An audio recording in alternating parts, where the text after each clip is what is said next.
तिब्बत में एक पूरा ध्यान का प्रयोग है, जिस प्रयोग में शिष्य को 1000 बार गुरु के सामने झुकना पड़ता है,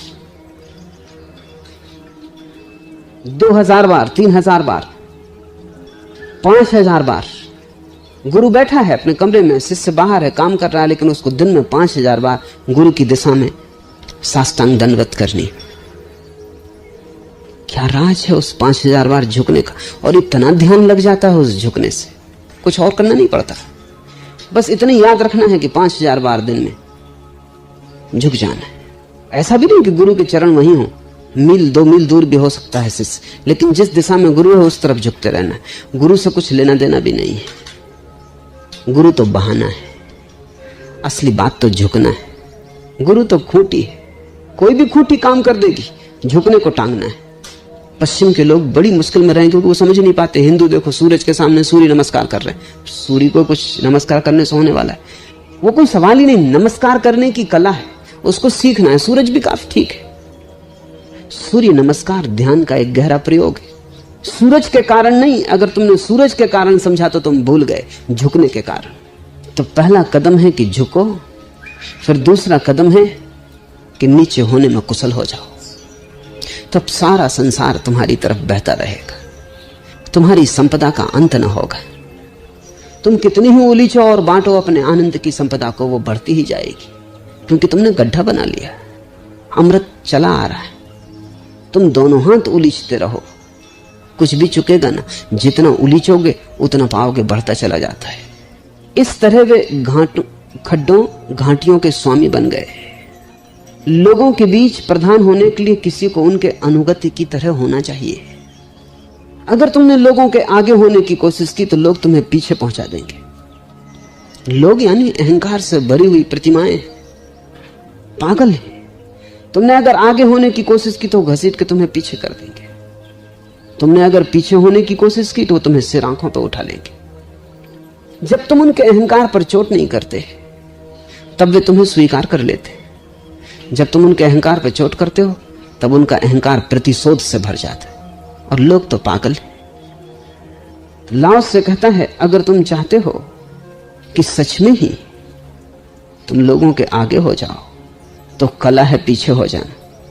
लेकिन यहां एक बात समझ लेना कि अगर तुम आगे होने के लिए ही पीछे हो रहे हो तो तुम चूक जाओगे, क्योंकि वो तो कोई बात ना हुई। तुम किसको धोखा दोगे? तो इसको ऐसा मत समझना कि अगर तुम चाहते हो आगे होना तो पीछे हो जाओ, क्योंकि अगर आगे होने की चाह है और पीछे होना केवल एक साधन है तो तुम पीछे हो ही नहीं रहे।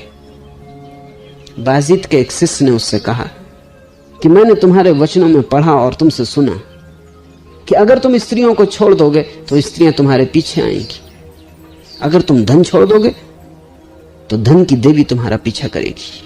आज 20 साल हो गए और अभी तक कोई आया नहीं। तो बाजिद ने कहा वो आएगा भी नहीं, क्योंकि तुम पीछे लौट लौट के देख रहे हो। वो धन की देवी आएगी भी नहीं, क्योंकि तुम धोखा नहीं दे सकते धन की देवी को। तुमने पीछे लौट के देख रहे हो तो तुम धोखा अपने को ही दे रहे हो।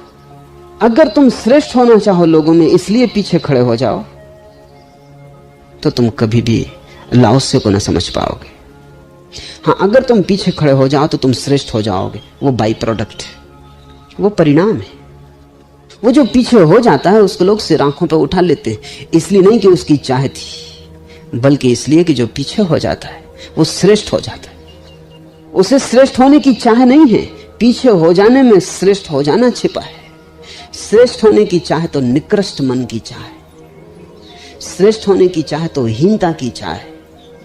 उसने सब हीनता छोड़ दी। उसने हीनता इस तरह छोड़ दी कि अब वो सबके पीछे खड़ा हो सकता अपनी महागरिमा में। अब वो अपनी गरिमा को अपने भीतर संभाले हुए, अब किसी के आगे होने से आगे होने का सवाल नहीं है। अब वो अपने भीतर है और परम आनंदित है और उसका दिया जल गया है। अब वो श्रेष्ठ है, लोग उसे सिर आंखों पर उठा लेंगे। लेकिन इस कामना से तुम पीछे मत खड़े होना, नहीं तो तुम्हारा दिया बुझा ही रहेगा। तुम पीछे खड़े ही नहीं हो, तुम तो प्रतीक्षा करोगे कि कब लोग आए, कब आंखों पे उठाएं। तुम बार बार लाओसे की किताब पढ़ोगे कि कहीं कुछ भूल चूक तो नहीं होगी पढ़ने में। अभी तक लोग आए नहीं, अभी तक सिर आंखों पे उठाया नहीं। कितनी देर हुई जाती है, जीवन खोया जा रहा है। किसी को उनके अनुगत की तरह बोलना चाहिए, इसलिए संत आदेश नहीं देते, सिर्फ उपदेश देते हैं। आदेश तो सम्राट देते, उनकी मालकियत। उपदेश का तो अर्थ होता है केवल सलाह। मानो तो ठीक, न मानो तो भी ठीक है। और संत बिना मांगे सलाह भी नहीं देते। बुद्ध का तो नियम था कि जब तक कोई 3 बार न पूछे वो जवाब न देते थे। इसलिए बुद्ध की किताबों को पढ़ना बड़ा मुश्किल हो जाता है, क्योंकि 3 बार आदमी सवाल पूछता है और तब बुद्ध 3 बार जवाब देते। बहुत लंबा हो जाता है, 6 गुना हो जाता है काम। बुद्ध से किसी ने पूछा कि आप 3 बार के लिए क्यों रुकते हैं? बुद्ध ने कहा कि जो मांगता है उसी को मिल सकता है। और 3 बार पूछने का केवल इतना ही प्रयोजन है कि वस्तुतः तुम पूछना ही चाहते हो, ऐसी ही जिज्ञासा से नहीं आ गए हो। तुम्हारे प्राण दांव पे लगे, तभी सलाह दी जा सकती है। लेने वाला तैयार हो तभी दी जा सकती है। लेने वाला आतुर हो तभी दी जा सकती है, लेने वाला प्यासा हो तभी। और पूछा गया कि आप 3 बार फिर उत्तर क्यों देते? बुद्ध ने कहा लेने वाला कितना ही तैयार हो फिर सोया हुआ है। एक बार में न सुन पाए, शायद दोबारा सुन ले, दोबारा न सुन पाए तो शायद तीसरी बार सुन ले। जीसस ने अपने शिष्यों से कहा कि कोई तुम्हारे साथ दुर्व्यवहार करे तो 7 बार क्षमा कर देना। एक शिष्य ने पूछा कि ठीक, फिर 8वीं बार क्या करना? 7 बार क्षमा कर दिया, फिर 8वीं बार। तो जीसस ने कहा 7 बार नहीं, 77 बार। और अगर तुम पूछोगे 78वीं बार क्या करना, तो मैं कहूंगा 777 बार, क्योंकि वो तो बात ही ना हुई। तुम समझे ही नहीं, चूक गए। 7 बार तो सिर्फ प्रतीक है क्षमा कर देने का। क्षमा कर देना ये मतलब है। 7 बार तो इसलिए कह रहे हैं कि तुम्हारा भरोसा नहीं है। एक ईसाई फकीर के संबंध में कहानी है कि एक आदमी आया, उसने उसके गाल पे चांटा मारा, तो उसने दूसरा गाल सामने कर दिया, जैसा कि जीसस का उपदेश है कि जो तुम्हारे बाएं गाल पर चांटा मारे दायां उसके सामने कर देना। वो आदमी भी दुष्ट था, उसने भी जीसस की किताब पढ़ी थी। उसने कहा कि तुम हमको न धोखा दे सको। उसने दाएं गाल पे भी एक चांटा मार दी। जैसे उसने दाएं गाल पे चांटा मारा, वो फकीर झपटा और उस आदमी की छाती पे सवार हो गया। उसने कहा ये तुम क्या करते हो? जीसस को मानने वाले हो कि और ये तुम क्या कर रहे हो? उसने कहा कि जीसस ने कहा कि जब बाएं पे कोई मारे दाएं कर देना। अब दाएं पे जब कोई मारे उसके आगे उन्होंने कुछ कहा भी नहीं, और दाएं के आगे कुछ है भी नहीं। अब हम स्वतंत्र हैं, जीसस का वचन कर दिया, निपटा दिया। अब तुम हमसे मुकाबला करो। तुम सभी सिद्धांतों को चुका देते हो और जल्दी ही तुम प्रकट हो जाते हो। ऐसी भूल मत करना। प्रथम होने के लिए अंतिम खड़े मत हो जाना, नहीं तो बहुत पछताओगे। उससे तो बेहतर तुम कोशिश में लगे रहना प्रथम होने की। तो कम से कम लाओसे को तो दोस्त तो ना दोगे कि हम इसकी किताब की उलझन में पड़ गए, पीछे खड़े हो गए, न कोई आया, न बैंड बाजे बजे, न कोई स्वागत समारंभ हुआ। लोगों के बीच उनका अगुआ होने के लिए किसी को उनके पीछे पीछे चलना चाहिए। ध्यान रखना, ये लाओसे परिणाम की बात कर रहा है, चाहे की बात नहीं कर रहा है। अगर तुम पीछे पीछे चलोगे तो तुम अचानक पाओगे कि तुम अगुआ हो गए हो। ये परिणाम है पीछे चलने का। इसके लिए तुम्हारी चाहे की कोई भी जरूरत नहीं। तुम्हारी चाहे आई कि लाओसे का सिद्धांत काम ना करेगा, क्योंकि तुम फिर पीछे चल ही नहीं रहे, तुम चल तो रहे हो आगे ही। लाओसे का उपयोग साधन की तरह नहीं किया जा सकता। किसी ज्ञानी का उपयोग साधन की तरह नहीं किया जा सकता। ज्ञानी साध्य है, वो साधन नहीं है, और लोग उनका साधन की तरह उपयोग करते हैं। साधन की तरह उपयोग करते हैं, बस इसलिए चूक जाते हैं। और फिर उनको जीवन में अनुभव होता है कि नहीं, ये बातें तो सही सिद्ध नहीं होती, ये होंगी भी नहीं। लाओसे, कृष्ण, क्राइस्ट साध्य है। तुम उनका अपने लोभ, अपनी वासना, अपनी तृष्णा के लिए उपयोग नहीं कर सकते हो। तुम अगर उनकी मान के चलो तो तुम एक दिन अचानक पाओगे कि जो जो उन्होंने कहा था वो रत्ती रत्ती 100% सही उतरता है, क्योंकि जो उन्होंने कहा है वो उनके जीवन में सही उतरा है, तभी कहा है। इस तरह संत ऊपर होते हैं और लोग उनका बोझ अनुभव नहीं करते। अगर तुम किसी के ऊपर रहोगे तो लोग तुम्हारा बोझ अनुभव करेंगे, और बोझ को कौन सहना चाहता है? बोझ को फेंक देना चाहता है कोई भी। बोझ तो आत्मघाती हो जाता, उसमें तो तुम्हारी आत्मा तड़फने लगती, तुम्हारे पंख कट जाते। पति पत्नी के ऊपर है तो बोझ है, पत्नी पति के ऊपर है तो बोझ है, पिता बेटे के ऊपर है तो बोझ है, और बेटा कोशिश करेगा कब इस बोझ को उतार कर रख दे। और सारी जिंदगी में हर आदमी की कोशिश है कि कैसे ऊपर हो जाए, और इसलिए तुम सभी पे बोझ बन जाते हो, पत्थर की तरह लटक जाते हो गर्दनों में, और हर एक चाहता है कि तुमसे छुटकारा कैसे हो। लाओस से कह रहा है संत भी ऊपर होते, लेकिन उनके होने की कला बड़ी अनूठी है। वो नीचे हो जाते और इसलिए लोगों ने सिर आंखों पे ले लेते। वो खुद ऊपर नहीं बैठते, लोगों ने ऊपर बिठा देते। और जब कोई अपनी ही मौत से किसी को अपने सिर पे लेता है तब बोझ मालूम नहीं पड़ता। जब कोई जबरदस्ती तुम्हारे सिर पर होता तब बोझ मालूम पड़ता है। इसलिए प्रेम निर्बोझ कर देता है, और संत बड़ा प्रेम जगाते, क्योंकि जो आदमी सबसे पीछे बैठा है वो तुम्हारे अहंकार को तो चोट देता ही नहीं, उससे तुम्हारा कोई संघर्ष ही नहीं है। अचानक उसकी विनम्रता तुम्हें छूने लगती, उसके पास एक विनम्रता का वातावरण होता है, एक अलग ही ऊर्जा का प्रवाह होता है। अहंकारी आदमी को कहने की जरूरत भी नहीं पड़ती कि अहंकारी, तुम फौरन समझ जाते हो कि अहंकारी। उसकी चाल में, उसके उठने बैठने में हर तरफ अकड़ है, हर तरफ वो दिखला रहा है कि मैं कुछ हूं, समझे, जानते हो मैं कौन हूं।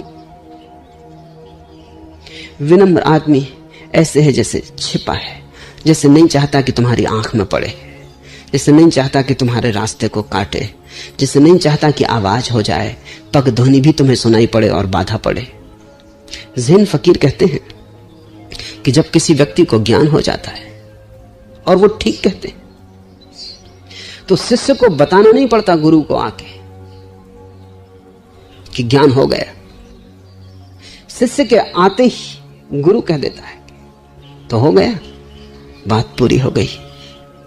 ऐसा भी हुआ है कि रिंझाई जब ज्ञानी हुआ और अपने गुरु के झोपड़े की तरफ गया तो वो बाहर सीढ़ियां चढ़ रहा था, और गुरु ने भीतर कोठे से चिल्ला के कहा तो रिंझाई पा गया। अभी गुरु ने देखा नहीं, सिर्फ पग ध्वनि सुनी थी। रिंझाई चकित हुआ और शिष्य चकित हुए। उन्होंने गुरु से पूछा कि बात क्या है, तो उन्होंने कहा कि जब अहंकारी चलता है तो उसकी पग ध्वनि अलग होती, उसके पैर में भी चोट होती, वो पैर की आवाज से भी कहता है मैं आता हूं, राह करो। और जब विनम्र आदमी आता है तो उसके पैरों में वो चोट नहीं होती, उसके पैरों में माधुर्य आ जाता है। उसके पैर ऐसे आते हैं कि किसी को बाधा न पड़ जाए, किसी के सुर संगीत में कोई व्यवधान न आ जाए, मेरे चलने से भी किसी को कोई अड़चन न हो जाए। वो ऐसे आता है जैसे छाया आती। रिंझाई ने खुद एक गीत लिखा है कि जब कोई ज्ञान को उपलब्ध हो जाता है तो वो ऐसे हो जाता है जैसे वृक्ष की छाया सीढ़ियों को बुहारती है लेकिन धूल उड़ती नहीं। वृक्ष की छाया सीढ़ियों को बुहारती है लेकिन धूल उड़ती नहीं। एक दूसरे गीत में रिंझाई ने कहा है जैसे बगलों की कतार आकाश में उड़ती है, न तो बगले चाहते हैं कि झील में प्रतिबिंब बने और न झील की कोई आकांक्षा है प्रतिबिंब बनाने की। प्रतिबिंब बनता है और मिट जाता है, न झील को पता चलता न बगलों को पता चलता। ऐसा है व्यक्ति जो ज्ञान को उपलब्ध हो जाता है, किसी को पता ना चले, प्रतिबिंब भी बने तो आहट ना हो, छाया भी बुहारे तो धूल का एक कण भी कपे ना, इतनी भी हिंसा नहीं चाहता।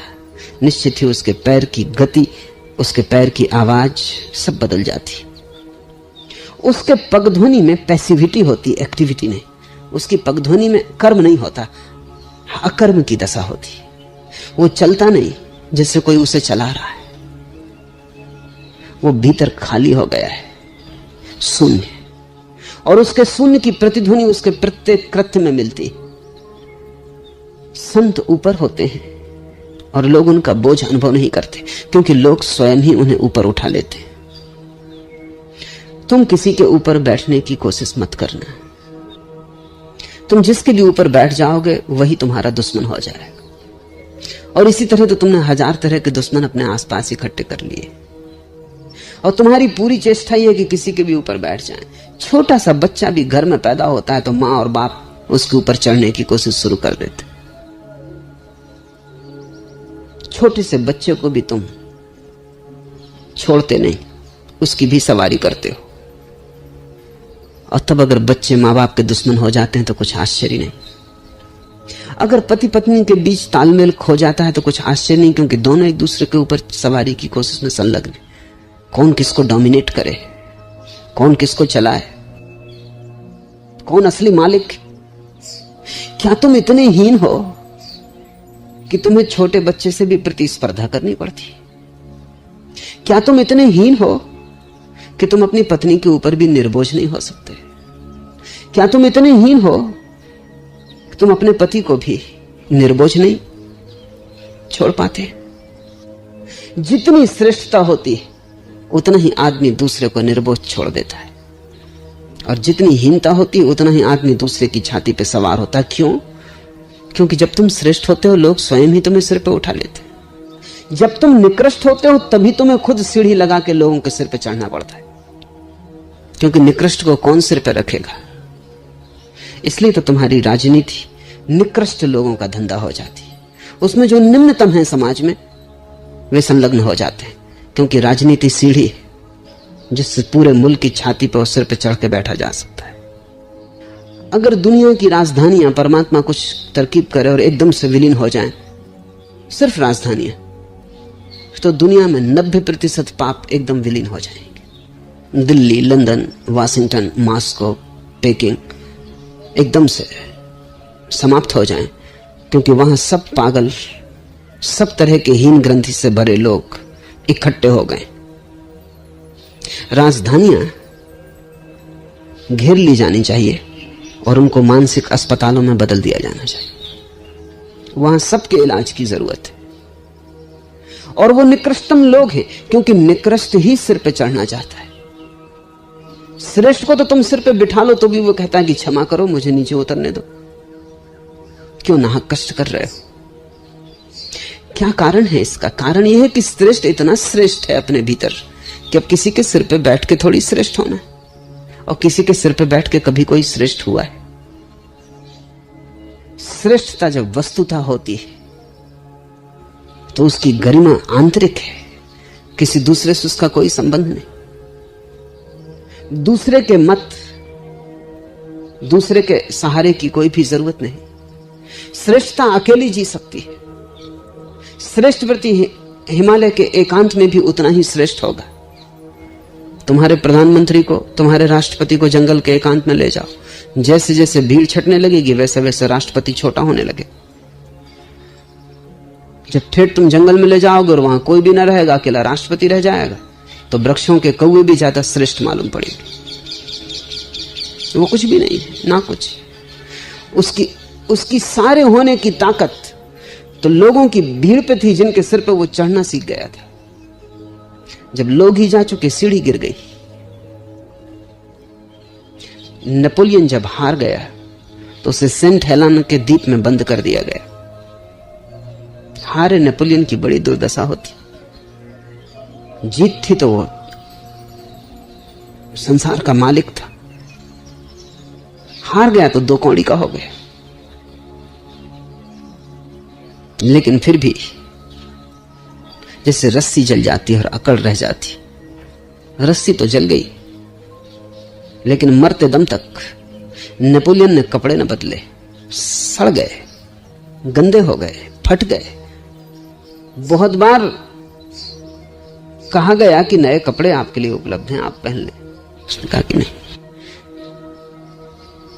मरते वक्त उसने अपनी डायरी में लिखा है कि ये कपड़ों की बात ही और ये सम्राट के कपड़े, और तुम कितने ही ताजे और नए कपड़े ले आओ वो एक कैदी के कपड़े होंगे। राख हो गई सब, लेकिन अकड़ बाकी।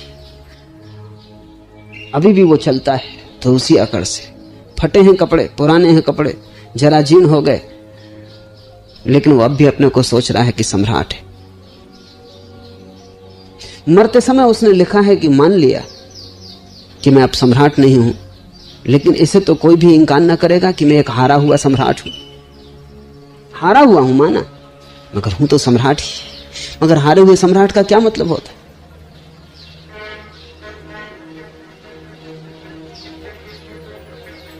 आदमी जितना भीतर अभाव अनुभव करता है हीनता का कीड़ा जितना भीतर काटता है, उतने ही बाहर उपाय करता है कि कैसे उसे ढांक ले। बाहर रोशनियां जलाता है ताकि भीतर का अंधेरा न दिखाई पड़े। भीतर तो हर कोई जानता है कि मैं ना कुछ हूं, इसलिए दूसरों पर अकड़ जताता है। और ध्यान रखना, जितना ही कोई अकड़ जताए दूसरों पर, उतना ही छोटा आदमी भीतर छिपा है। बड़े आदमी की तो अकड़ होती ही नहीं। बड़ा आदमी तो ऐसा होता है जैसे हो ही ना। महानता शून्यता है, और जब तुम कहीं भी उस शून्यता को देखते हो तब अचानक तुम्हारा सिर झुक जाता है। तब तुम किसी को सिर पे रख लेना चाहते हो। संत ऊपर होते हैं अपने कारण नहीं, लोगों ने ऊपर उठा लेते। लोगों ने बिना ऊपर उठाए रह नहीं सकते, क्योंकि उनको ऊपर उठाने में पंख मिलते हैं। उनको ऊपर उठाने में तुम उनके साथ उड़ना शुरू करते हो। उनको तुम जितना ऊपर उठाते हो उतना ही तुम भी ऊपर उठते हो। निकृष्ट आदमी को ऊपर बिठाना खतरनाक है, क्योंकि जितना ही तुम निकृष्ट को ऊपर बिठाते हो तुम नीचे दबते हो, तुम और छोटे होते जाते हो। गुलाम होना बुरा है, क्योंकि तुम जब भी गुलाम होने को राजी हो जाते हो किसी के, तभी तुम्हारे भीतर सब सिकुड़ने लगता है, तुम और गुलाम होने लगते हो। लेकिन दास होने का मजा और। गुलामी और दासता में फर्क है। गुलाम तो जबरदस्ती बनाया जाता है, दूसरा तुम्हारी छाती पे सवार हो जाता है। और दास होने का मतलब है तुम किसी को अपने सिर पर उठा लेते हो। तो गुलामी परतंत्रता है, और दास हो जाने से बड़ी स्वतंत्रता नहीं। इसलिए कबीर कहते हैं, कहे दास कबीर।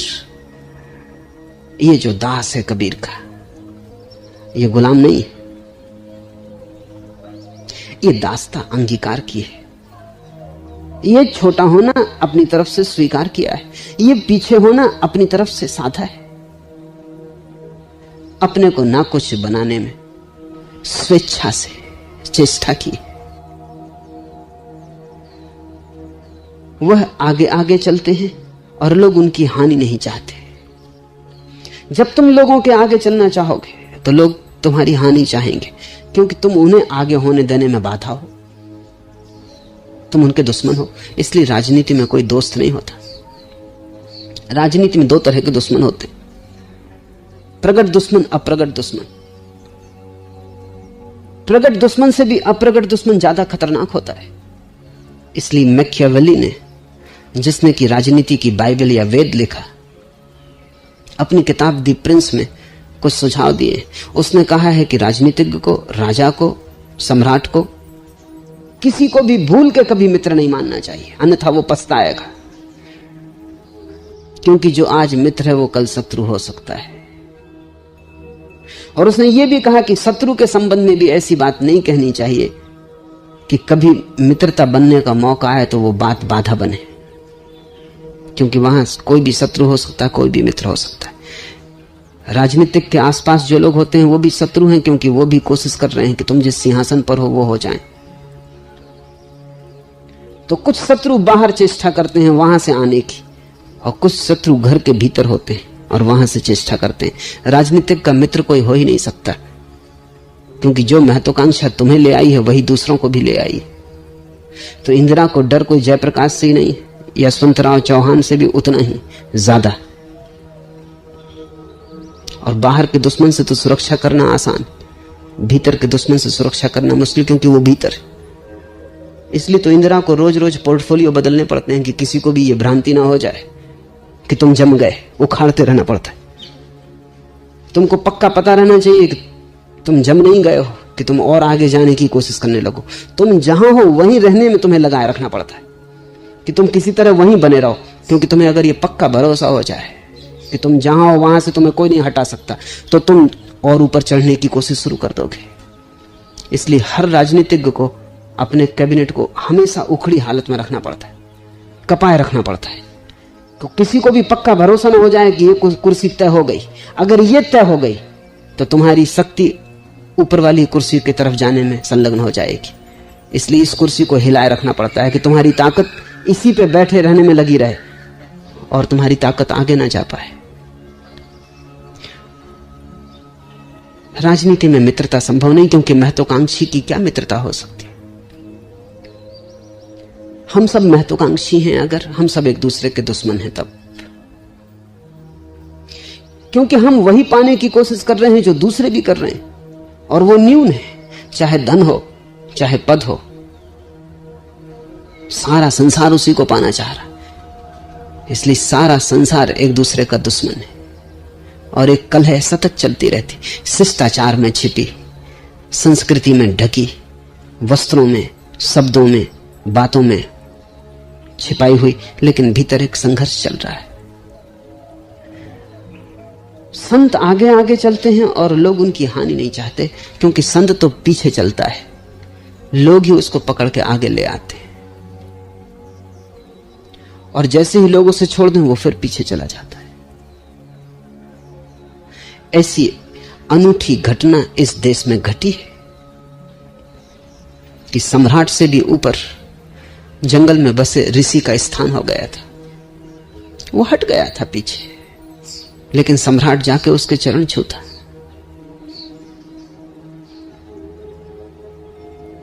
जिसके पास कुछ भी न था उसके चरण वो छूता जिसके पास सब कुछ था। एक बड़ा अनूठा प्रयोग था। ऐसा हुआ कि एक गांव में बुद्ध का आगमन हुआ। जो सम्राट था उसके वजीर ने कहा कि आप चलें, नगर के बाहर स्वागत करें।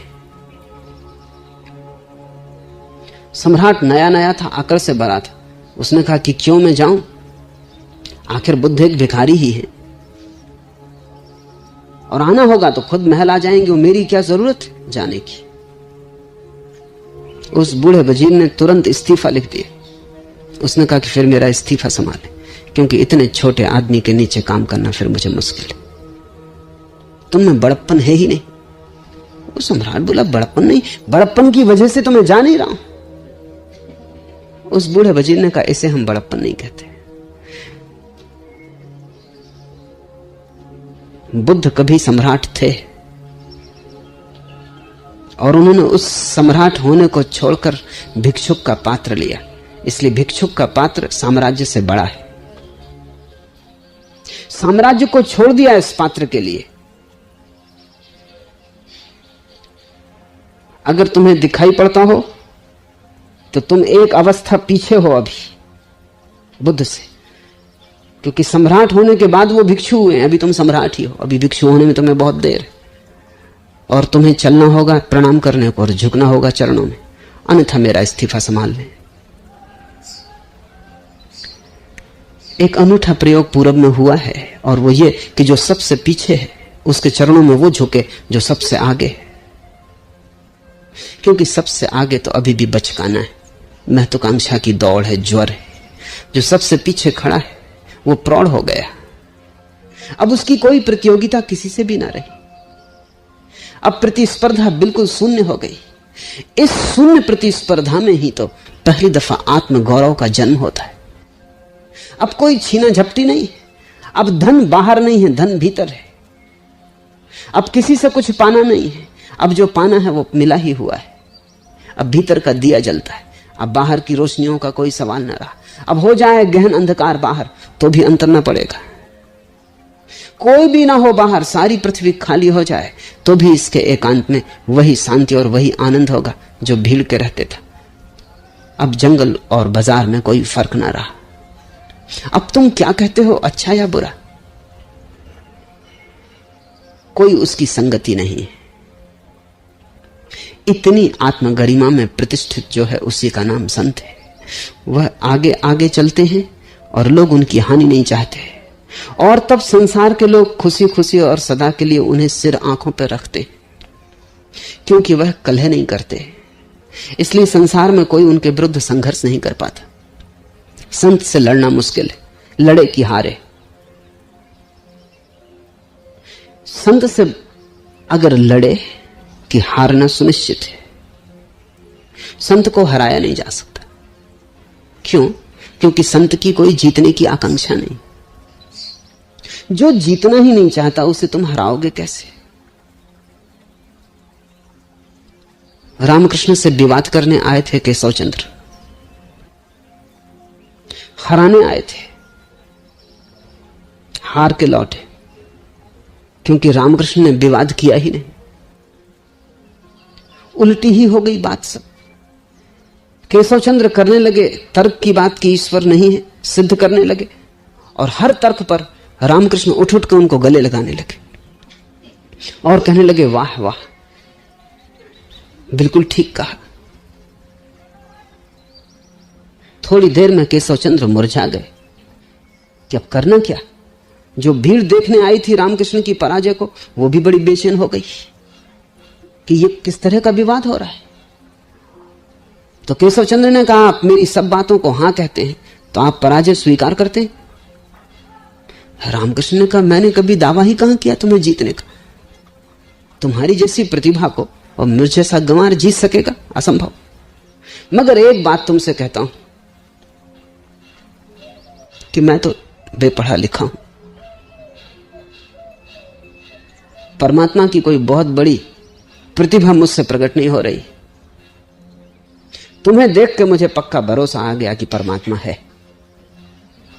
इतनी प्रतिभा, ऐसा तर्क, कैसे गजब की बातें तुमने कही।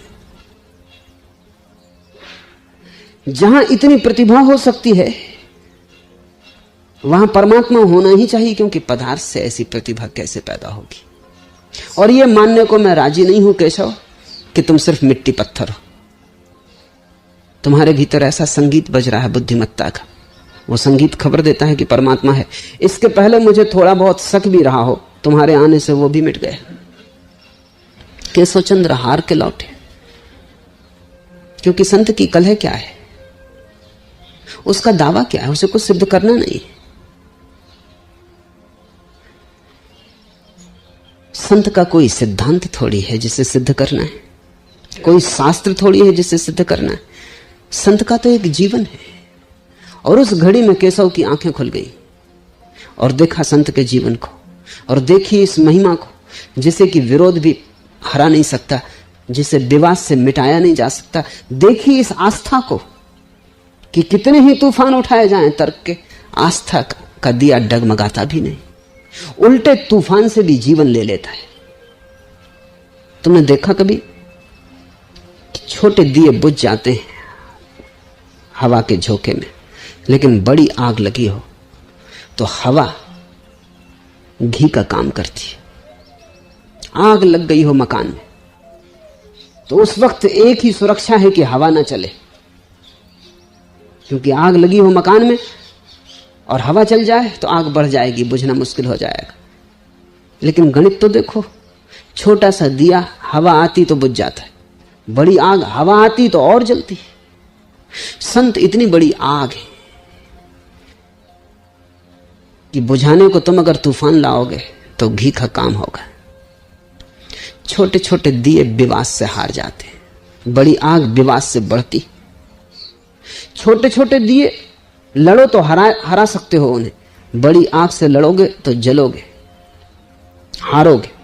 लेकिन सौभाग्य कि अगर बड़ी आग के करीब पहुंच जाओ और हार जाओ। संत के पास हार जाने से बड़ा और कोई सौभाग्य है भी नहीं। वहां से तुम जीत की अकड़ लेके लौट जाओ, वही पराजय है।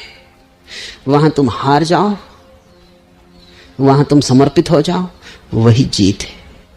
जैसा प्रेम में हार जीत होती, वैसे ही श्रद्धा में भी हार जीत होती, क्योंकि श्रद्धा प्रेम की ही बड़ी आग है। संत के विरुद्ध संघर्ष करना मुश्किल है, क्योंकि संत है नहीं भीतर जिससे तुम टकरा सको। तुम संत के भीतर पाओगे महाशून्य, तुम्हें कहीं अवरोध ना मिलेगा, कोई दीवार नहीं होगी जो तुमसे लड़ने को तैयार है। तुम संत के भीतर जितने जाओगे उतना ही पाओगे कि और भीतर का आकाश खुलता चला जाता है। संत के पास जाके तुम खो ही जाओगे। वो तो ऐसे ही जैसे बूंद सागर में गिरती है और खो जाती। सौभाग्य है कि संत के पास पहुंच जाओ। क्यों कहता हूं सौभाग्य? क्योंकि जो लोग बहुत चालाक हैं, समझते हैं बहुत होशियार हैं, वो संत के पास आते ही नहीं। संत से बचने का वही एक उपाय है कि पास ही मत आओ, दूर दूर रहो, सुनी बातों को समझो। संत के संबंध में लोग क्या कह रहे हैं उन बातों को मान लो। संत के सामने सीधे सीधे मत आओ, तो ही बच सकते हो। अगर सीधे आ गए तो मिटोगे। और इसलिए जो बहुत चालाक है, अपनी मूढ़ता में चालाक है, वो सुनी बातों से जीते। वो पास आके देखने की हिम्मत भी नहीं जुटा पाते, वो आंख में आंख डाल के देखने के लिए तैयार भी नहीं होते। खतरा है। और एक लिहाज से वो ठीक है, क्योंकि पास आएंगे तो उनकी जीत तो मुश्किल है, वो तो असंभव है। संत के पास आके हारने के सिवाय और कोई संभावना ही नहीं। और जैसे जैसे पास आओगे और पास आना पड़ेगा, जैसे जैसे पास आओगे और प्यास बढ़ेगी और तड़फ लगेगी।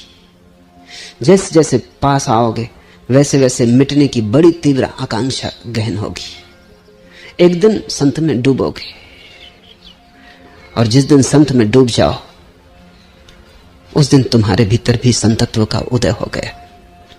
उस दिन तुम वही न रहे जो आए थे। उस दिन आंख से तुम गुजर गए और तुम्हारा सोना निखर आया। तुम शुद्ध कुंदन हो गए, सब कचरा जल गया।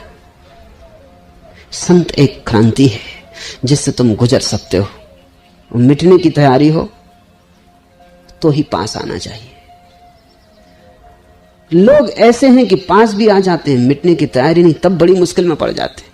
तब उनकी दुविधा में देखता हूं, उनकी तकलीफ में देखता हूं। एक कदम पास आते हैं मेरे, एक कदम दूर जाते हैं। एक हाथ से पास आते हैं, दूसरे हाथ से अपने को संभाले रखते।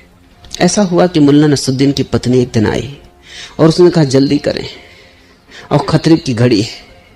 मुल्ला फांसी लगाने की कोशिश कर रहा है। मैं उसके साथ मुल्ला के घर तक गया।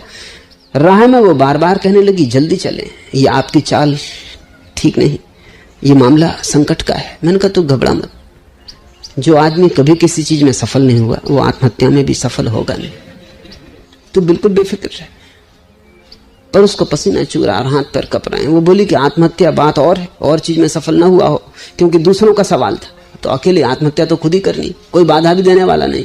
कमरा उसने बंद कर रखा है। मैंने कहा तू बिल्कुल फिक्र मत कर, मैं उसे भली भांति जानता हूं, वो सफल किसी चीज में हो ही नहीं सकता। उसके घर पहुंचे, देखा तो इंतजाम उसने पूरा कर रखा था। रस्सी बांध रखी थी छप्पर से, एक स्टूल पर खड़ा था और रस्सी अपनी कमर में बांध रहा था। नसरुद्दीन अगर मरना है तो कमर में रस्सी क्यों बांध रहा है? उसने कहा कि पहले गले में बांधने की कोशिश की पर बड़ी बेचैनी होती, और मरना तो है ही, तो मैं कमर में बांध रहा हूं। क्या कोई ऐसी तरकीब नहीं कि आदमी आराम से मर सके? बस ऐसी दुविधा में हैं बहुत लोग। संत के पास पहुंच जाते हैं और फिर अपने को बचाना भी चाहते हैं, कमर में रस्सी बांधते, कहते हैं गर्दन में बांधते हैं तो बेचैनी होती।